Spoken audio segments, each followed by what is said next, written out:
Ezinsukwini ezimbalwa ezedlule uhulumeni wobumbano phecelezi Government of National Unity ubuqeda izinsuku eziyikhulu. Kuningi ke osekwenziwe bheka nje mbukeli kuke kwaba nokungaboni ngasolinye mayelana nezinqubomgomo ezahlukene zikahulumeni ikakhulukazi umshwalense wezempilo kazwelonke iNHI kanye nomthetho ochitshiyelwe wemthetho yezemfundo eyisekelo iBella Act. Lo hulumeni has been seen tackling some of the country's most pressing issues head on. Izinqubomgomo zomnotho ziye zabatshazwa ngenhloso yokukhuthaza ukukhula nokudala amathuba emsebenzi kugxilwe kakhulu ekusekeleni amabhizinisi amancane nasafufusa kanye nokuheha abatshali imali bangaphandle.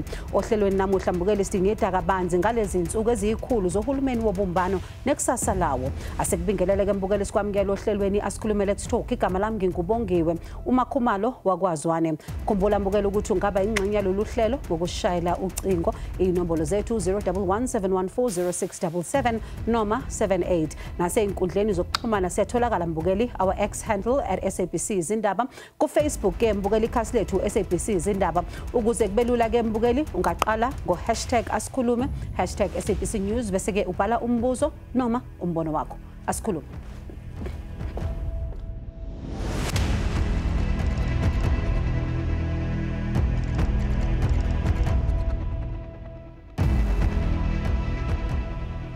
Mbukeli ngokubona kwakho uculisekile yini ngokwenziwe uhulumeni wobumbano ngalezi insuku eziyikhulu? Ubona linjani futhi kusasa lalo hulumeni? Iziphi futhi izinto ofisa ukuthi lo hulumeni azenze ukushintsha impilo zabahlali baseNingizimu Afrika? Ake sizwe ke ukuthi nithini.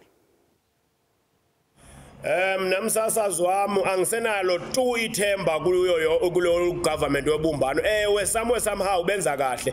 Kodwa ngoku xa ngabe iANC iCDA iphikisa, iANC iCDA iphikisa, ingathi yawuphikiswa na waya. Ukubambisana kuhle kakhulu ngoba kuhlangana imicondo ehlukile, hayi imicondo yecembu elilodwa kuphela. Nanyalo imphumela seyibona kuzoba nozinzo nasezimakethe nomnetho uzokhuphuka. Umname ndibona ngalinyathelo elihle elo kungahlali kumbutho omnye isebenze yonke and isebenzisane ikholise abahlali bangakhali ngeenkonzo ezingaziyo ebantwini bancede bona abahlali bakholise imfuno zabahlali bazokwazi ukuthi babavotele kwixa elizayo. Msasazi ngibathanda phe Matatela, hayi usaqhuba kahle lo hulumeni msasazi wendibaniselwano ziyabonakala zininzi izinto ezitshintshile kwelilizwe. Siyabona ba yonke into ihamba kakuhle kwapha phezulu ePretoria apho siphethwe khona msasazi mabaqhubeke bayiphambili. Enkosi. Walinyathelo lihle kakhulu elilenzwa nguhulumeni odibanisa amaqela ahlukeneyo kwicabinet. Dithemba ke nenkonzo zizawuza eluntwini ngoku xa behlangene ngolahlobo. Mbukeli sihleli nomhlaziyi wepolitiki uPrince Mashele kanye noProfessor Bheki Mngomezulu umqondisi we-Center for the Advancement of Non-Racialism and Democracy at Nelson Mandela University. Asinibingelele sinamukela ohlelweni. I'm going to start with you, Prince. It's been 100 days of the Government of National Unity, over 100 days now. What are your assertions? Is it working? The starting point should be what was there before the Government of National Unity and what was the main problem. And have we solved that problem? There was an ANC government that had two problems. One, corruption. They were stealing money left, right, and center. Two, it was an incompetent government. We even had load shedding. Services were no longer provided. These were the two things. The question is, in 100 days, have we solved the problem? Certainly not entirely, but there is no evidence that there is corruption. The fact that you've got many parties constituting one government means that they don't trust each other. They cannot sit in one boardroom and say, let's do as the ANC did, let's steal money. So they are not stealing money. So the fact that they have stopped corruption, it's a big step. In terms of service delivery, 100 days are not enough for us to judge. But at least South Africans are calmer now. We are no longer as scared as we were under the ANC. All right. Prof Mngomezulu, bona kanjani? No, some of the points that uMashele awabekayo ayezwakala and ngiyacabanga ukuthi into vele abantu abaningi eSouth Africa bayibhekile. Kodwa asike siqale la ukuthi lo hulumeni wokubambisana lona khona ingabe mhlawumbe iANC yalala yavuka yabe sithi asibambisaneni bafowethu noma kwaba izimo ezaphoqa ukuthi kuhlangane. Impendulo ke sobala ithi iANC akusona isinqumo sayo kodwa kwaba imphumela yokhetho iyakhombisa likho iqembu ezophatha lilodwa. Kwase kuphoqa ke ukuthi asebenzisana namanye amaqembu. Into engibona ukuthi yenzekile la kufana nokuthi wakhe indlu uyakhele phezulu kwesisekelo esintekenteke. Uzothi uma ukhuphuka nophahla uyofika phezulu ibe iqala ilona iqhela phansi uthi uqala ufaka iroof ibe isicollapse. Lokho ngikushiso ukuthi labaholi bethu uma ubheka bahlangene phezulu phansi bangamahele. Sikubonile kwenzeka lokho kuyimanje lapho khona uthola ukuthi umengameli wezwe ngokulandela umthetho sisekelo uyena oqoke ongqongqoshe. Kodwa ongqongqoshe abanye babo banalento engangibize ngesingisi ngithi identity crisis. Bagcina bengazazi ukuthi bangongqongqoshe abakhethe umengameli noma mhlambe bangamaqembu aphikisayo. Ngizokwenza isibonelo esisodwa nje emazweni lapho ukuthi uzokhumbula ukuthi umengameli uSiramaphosa ufike wakhuluma indaba ukuthi izwe laseRussia leumngane eNingizimu Afrika kusukela ngesikhathi sisalwele inkululeko. Kuthe engakapholi maseko uSteenhuisen waya kwabeza indaba wafika wathi uma kuthiwa uPutin uVladimir Putin umngane weSouth Africa umngane wakho Ramaphosa hayithini awukwazi ukwenza le nto leyo ngoba phela kufana nokuthi njengoba umengameli kuyena oqoke ongqongqoshe ufana nobaba wekhaya ukuthi uyamthanda noma umthanda akusho lutho umthetho sisekelo uyamgunyaza akwenze lokho. So ke ngasho ngithi lolu hlobo lokuphatha kanje yebo luhle nje babesho nabalalela abafonayo nomfowethu Mashele esho ukuthi khona ushintsho esibonayo kodwa angicabanga ukuthi into esingaze sishaya emahlombe silisenze kahle ngoba iqiniso ukuthi ababambisene ngendlela. Prince, Prof has taken us there. We've seen some of what has been taking place on social media where there would be differences in opinion on what is taking place. The differences with the Russia position, for example, we saw what the DA had to say. And then we saw even the spokesperson for the presidency coming out to say that you cannot micromanage the president. In fact, he is the person who charts a way forward for the government of national unity. What does this public bickering tell us about what's going on possibly behind closed doors? It tells us that this cabinet is not a cabinet from one political party, number one. Number two, that the ministers who are in cabinet are controlled by their own political parties. What they articulate different positions coming from different political parties. The question is, will they cohere for a long time? Will they deliver services? So I'm not very worried about policy issues such as foreign policy, for example, whether Russia is a friend or is not a friend. It's neither here nor there. What I'm worried about is whether this government stops load shedding, whether this government provides water to South Africans, whether this government makes us feel safe in terms of the way we trust the police. But what about the NHI and the Bella Act? Because that's also some of the things that South Africans are looking for. If the minister who's tasked with implementing the Bella Act does not show up at the signing because she has issues. That is a problem. The president must crack the whip to show that he leads this government. Remember, there's one president of South Africa, and constitutionally, he is the president who is empowered to lead the executive. So when you have ministers who don't show up, he must crack the whip. We expect him to lead, but we must not expect that these parties are going to agree on every issue. Prof, briefly before we go for the break, we must not expect these parties to agree on every issue. Kodwa ngiyabonisa ukuthi kungaba khona ukuzwana? Akubonisi dadewethu singalokhu nje sishona lena le akubonisi. Lokho ngikushiso ukuthi there is only one South Africa. Yabona uma ubheka umthetho sisekelo, the country's constitution, utshela kahle ukuthi we have one South Africa. That's why sathi uma ngabe siya okhethweni ngo-1994 savumelana ukuthi South Africa ayizukuba i-federal state, it will be a unitary state. Lokho kusho ukuthi awukwazi-ke ukuthi kungaba khona umuntu ozoveza olunye uhlangothi lwe-state omunye aveze olunye uhlangothi we are one country. Therefore, njoba esho umfowethu Mashele, we only have one president constitutionally. Ngo-1994, the reason why saba no deputy president about two was because of the interim constitution engasekho njengamanje. That's why singenayo ilona i-second deputy president. So therefore kubalekile ukuthi ke bavumelana kodwa at the moment abavumelani ngoba okokuqala angikholwa ukuthi ama-politicians ethu are ready for le coalition government lena abayibiza nge-GNU okungeyona by the way GNU unless definitions a specific definition in South Africa. This is not a GNU, so it's a multi-party coalition. I would like you to hold it right there, because when I come back, I have this question for both of you. That very question. Because when you speak to the DA's Helen Zille, she does say it's a coalition, but others are saying it's a government of national unity. So what exactly is it? But we'll talk about that from when we come back from the break. Mbugel, agasithi shelele $8 siyabuya.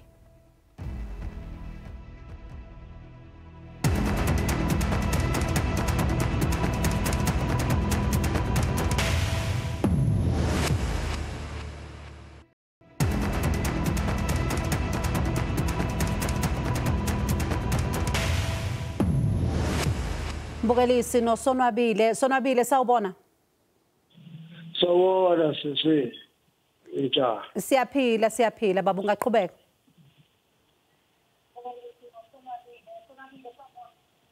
Sawubona msasazi. Wetata. Sibosi ngiyabonga. Belithi mina no government obizwa kamnandi kangaka government of national unity. Ungani ukuba ungasebenzi uvele nje iqembu leqembu liza nje lesidingo zinqanqe zabantu ukuba kubhekelele ukuthi kuphi lapho baye basilela khona bahambe kakuhle khona ba-evaluate besho njalo yabo babheke indawo ongahambeka kakuhle kuzona bavumelane yoba yini inkinga nje ongavunyelwana nalona. All right, siyabonga baba Sonwabile there from the Eastern Cape. Ngesibone nokuthi Mbukeli nithini nina einkundleni zokuxhumana. Asibone nje ukuthi mhlambe nithini nina ku Facebook. Sizwe ke imbono yenu ngaphambi kokuthi siqhubeke nale ngxoxo yethu namhlanje ebusuku ngoba kuningi enikukhulumayo. Ake sibone nje ukuthi imbono yenu ihamba kanjani. Uthulasi uthi akho kwanto endiyibonayo mina ndibona ukuba nzima qha cause ayisincedi nganto lonto yabo kuyafiwa into endiyibonayo kwelilizwe ngoba alinabaholi abaqotho ngabantu abazityala ufuna ukuthi abazityela imali qha. Uthulasi ke loyo uMantle uthi asiboni imnyakazo nje ngale GNU kuyimanje safakwa ezindlini zomxhaso asinamanzi asinagesi sekuphela u2 years akukho umnyakazo. uMantle lo ukhathini. U-Elliot uthi ukubusa ngokuhlanganyela kuzoletha impumelelo kufana ne-national team. All right, ake siqhubeke ke ngizoqala ngawe Prince. Uthi u-Elliot ukuhlanganyela it's like the national team, but if they cannot agree what this is, others are saying that it's a government of national unity, but when you speak to the DA's Helen Zille, she does say that, well, it is a coalition. So what exactly is this arrangement? Okay, let's start here. We must not worry about semantics. There is a president and there are ministers with portfolios. We know what a minister is supposed to do and what the president is supposed to do. They're supposed to lead the country and deliver services to the citizens. That's the essence of it. But if you want us to go to semantic definitions, this is a coalition government. It's a government constituted by losers. None of those parties that are in cabinet or in parliament has secured a majority. So what did they do? They came together to constitute a coalition government. Okay. The whole thing about a government of national unity, they are trying to invoke the spirit of 1994. But this government is different. In 1994, there was a winner. The ANC got 62%. The IFP was part of it, and the National Party was part of it. But there was a clear winner. This time around, this is a government of losers constituted by ministers and the president who come from parties that failed to clinch a majority. Full stop. Okay, before I come back to you, Prof, angengithathe uMasibisi kwaMashu. Mamsibisi sawubona. Sawubona ngani yami ninjani? Siyaphila siyaphila singezwe nini ungaqhubeka? Ngiyaqhubeka impela.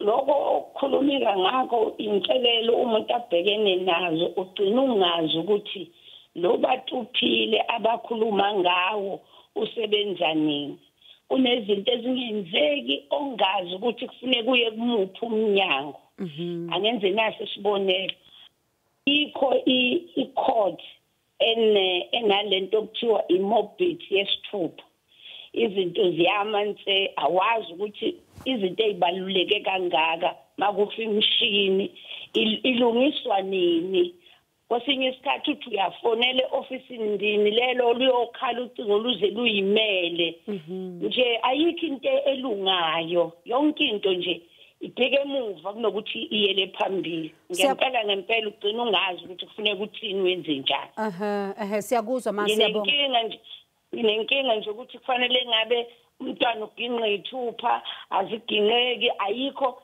indawo home affairs main court whatever masters akukho nje okwenzakalayo.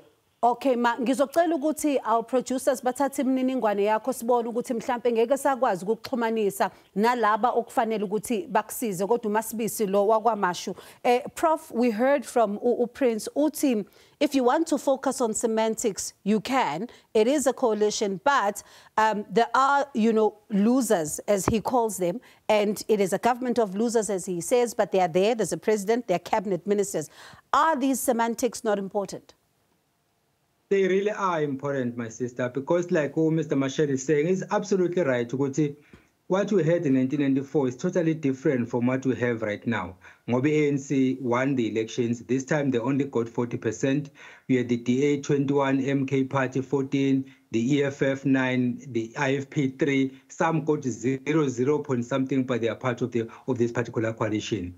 Definition is important because we teach politics and international relations. And what we see in South Africa is going to mislead our students. By definition, a government of national unity is a government that is constituted after an election where there was no outright winner, exactly as Mr. Mashele is saying. But the difference here is that if you constitute a government of national unity, you take the major political parties. In this case, if we were to take 3, then it will be the ANC, the DA, MK Party. If you take 4, then we would add the EFF, which got 9%. But then if you form a coalition government, it depends what kind of a coalition are you forming. Initially, it was going to be a grand coalition. A grand coalition is where you bring together 2 political parties with divergent viewpoints. In this case, we have the DA NAI agenda, we have the ANC NAI agenda. If the 2 parties had come together, kwakuzoba a grand coalition.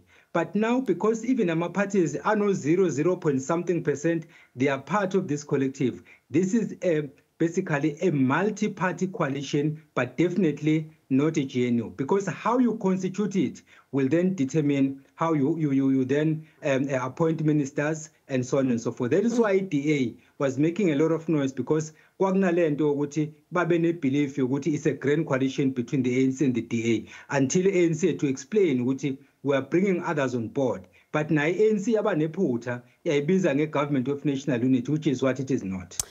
Masibuya eyitolo ngizofuna sibheke ukuthi can these parties have, as you were saying earlier on, can they be coherent? Can they have frank dialogues? And if they don't, what is at stake? Mbukeli, siyabuya.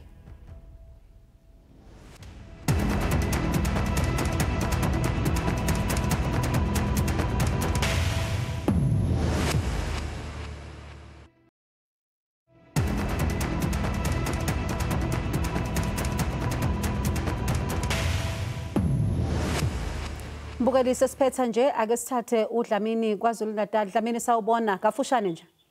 Yeah, sawubona. Yes.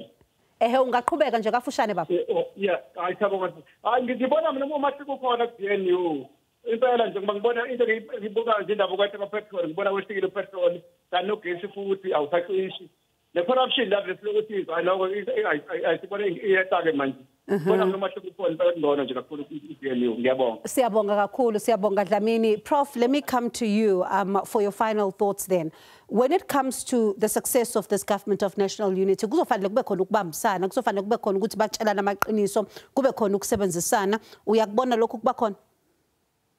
bekufanele kube khona kodwa ngikuboni kwenzeka ngoba osopolitiki bethu basengakakwazi ukubheka ukuthi bayingcenye kahulumeni noma basebenzela amaqembu abo. Uma uzobheka nje uthatha i-ANC ne-DA konamaqembu amakhulu, i-DA isenengqondo ukuthi yona ibi-leader opposition kwi-6th administration kanti phela manje ingcenye yalo hulumeni, okusho ukuthi izwi le-DA liyafana nezwi le-PAC enesihlalo esisodwa ngoba babambisene. Bekufanele kube kanjalo, kodwa-ke lento bathi ngesingisi ama-political egos izona zinto ezokwenza kube nzima ukuya phambili nokuprioritize-ke ukuthi njengoba besha abalaleli ukuthi into yokuqala kufanele ihambe phambili la izidingo zabantu, hayi izidingo zosopolitiki. Uma bezofuna ukuthi sibone ukuthi ubani ongcono kunomunye, lokho akuze kusisiza ngoba vele uma kuyizindlovu, uma kulwizindlovu uqotha ukutshani. Utshani-ke yithina abantu esobe silimala singayitholi izinsiza esiyifunayo njengoba kade ekhala nje umama ukuthi kunezidingo azidingayo, kodwa lento kuthiwa yibathupili eyakhelwe phansi kwesisekelo sobuntu ayibonakali yenzeke, ibingenzeki ayenzeki. Lena kapetroli yokuthi wehlile upetroli nokuthi ugesi awusacishi akuyona into esingaze sithi iyenziwa yilo hulumeni. Vele kade ke kwenzeka nakuhulumeni lokwi-6th administration akuyona into ezohlala isikhathi eside, kuya ngokuthi kwenzekani emhlabeni bese kuba nomthelela wakhe. Prince, let me come to you as we wrap then. The test for this government of national unity is also going to be the local government elections. What do you see there? Just quickly, these ministers in cabinet, I like the fact that they compete. If they compete by delivering in their portfolios because they want to demonstrate that the other minister does not deliver, it's good. We will benefit as citizens. It's excellent. The ANC used to sit alone. They never competed and they never delivered. So let the DA ministers compete with ANC ministers. Let ANC ministers compete with DA ministers. At the end of the day, we will benefit as a society. Local government elections, if they don't deliver these losers, they will lose more. But if they deliver, they will gain.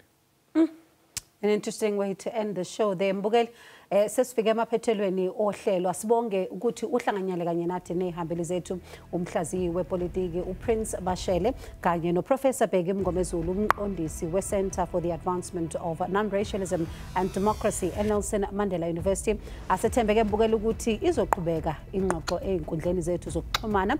Umakhumalo wakwazwanye kanye nethimba leAsikhulume sithi ayixabene.